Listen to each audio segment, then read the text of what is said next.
আসসালামু আলাইকুম।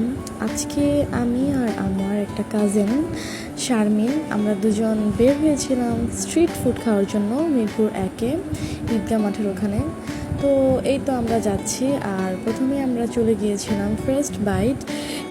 এখানে মোমো সেল হচ্ছিল 100 টাকায় অফারে।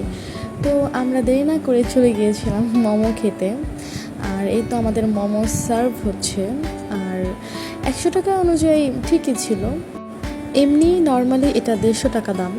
তারপর হঠাৎ করে অনেক জোরে বৃষ্টি হচ্ছিল, আর আমরা ভিডিও করছিলাম হাতের, এনজয় করছিলাম বৃষ্টি। তারপর বৃষ্টি থেমে যাওয়ার পর আমরা ফুচকা খেতে যাচ্ছিলাম স্ট্রিটে। এই তো ফুচকা অর্ডার দিলাম, আর ফুচকাটাও ভালোই ছিল, 50 টাকা এক প্লেট।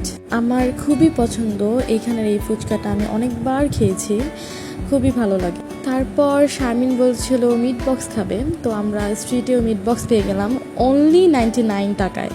আর মিট বক্সটা দেখতে ও খেতে অনেক লোভনীয় ছিল। তারপর ভাবছিলাম আর কি খাওয়া যায়, তারপর দেখলাম যে 90 টাকায় পাস্তা পাওয়া যাচ্ছে, আর আমরা নিয়ে নিলাম এক প্লেট।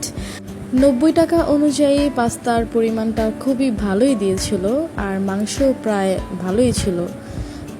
মিরপুর এক ঈদগাহ মাঠের ওখানে অনেক রিজনেবল প্রাইসের মধ্যে অনেক ভালো খাবার পাওয়া যায়। আর এখন আমরা চলে যাচ্ছি বাসায়। আনএক্সপেক্টেডলি আমরা চলে গিয়েছিলাম এই আউটিংয়ে, আর সেদিনের ওয়েদারটাও অনেক সুন্দর ছিল। সো এখানেই শেষ করি, আল্লাহ হাফেজ।